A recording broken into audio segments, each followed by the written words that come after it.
The Solemnity of Christ the King.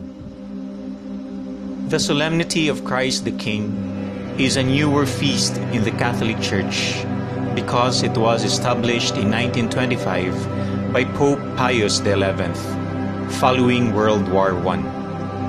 Communism, atheism, and secularism were on the rise, and the Pope wished to emphasize the authority and sovereignty of Christ.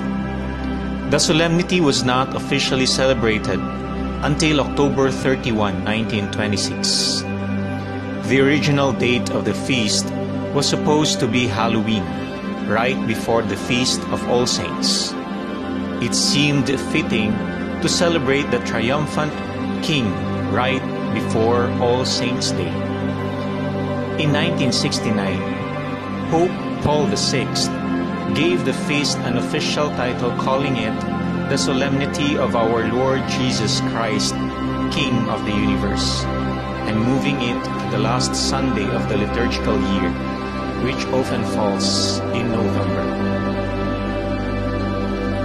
The Solemnity of Christ the King is a feast for all.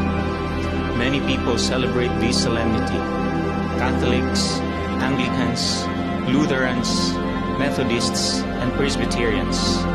In the Protestant Church of Sweden, the day is known as the Sunday of Doom, or the Return of Christ, because a large emphasis is placed on the second coming of Christ.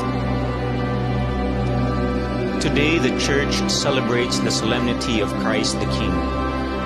Prayerfully reading the Scriptures reveals God's love for us, His willingness to not only be born for us, but to die and rise from the dead for us, and to prepare for each of us a place in the kingdom.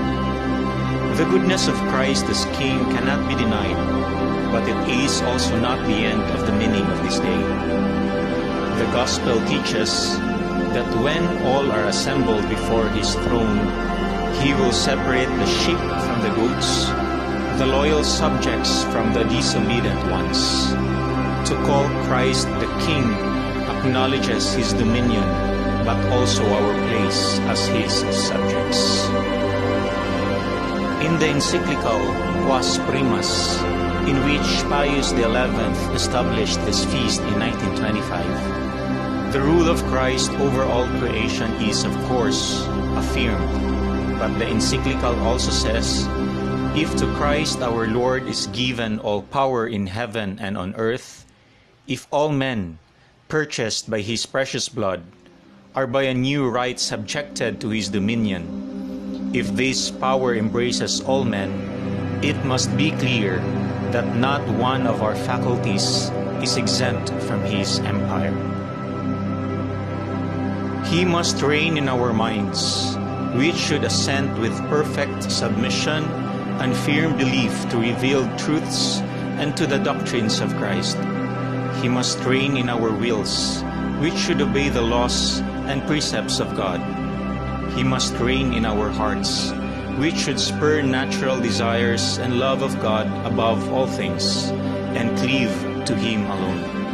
He must reign in our bodies and in our members, which should serve as instruments for the interior sanctification of our souls, or to use the words of the Apostle Paul, as instruments of justice unto God. On the last Sunday liturgical year, we are celebrating the Solemnity of Christ the King, a feast established relatively recently, but which has deep biblical and theological roots. The title King designating Jesus is very important in the Gospels and makes possible a complete interpretation of the figure of Jesus and of His mission of salvation. In this regard, a progression can be noted. It starts with the expression King of Israel and extends to that of universal King, Lord of the cosmos and of history, thus exceeding by far the expectations of the Jewish people. It is yet again the mystery of Jesus Christ's death and resurrection that lies at the heart of this process of the revelation of His kingship. When Jesus is hung on the cross, the priests, scribes, and elders mock him and saying, "He is the King of Israel. Let him come down now from the cross, and we will believe in him." Dear brothers and sisters, when the angel Gabriel brought the announcement to Mary, he predicted that her son would inherit the throne of David and reign forever. And even before she gave him to the world, the Blessed Virgin believed that she must certainly have wondered what new kind of kingship Jesus would be. She came to understand by listening to his words, and especially by closely participating in the mystery of his death on the cross and in his resurrection.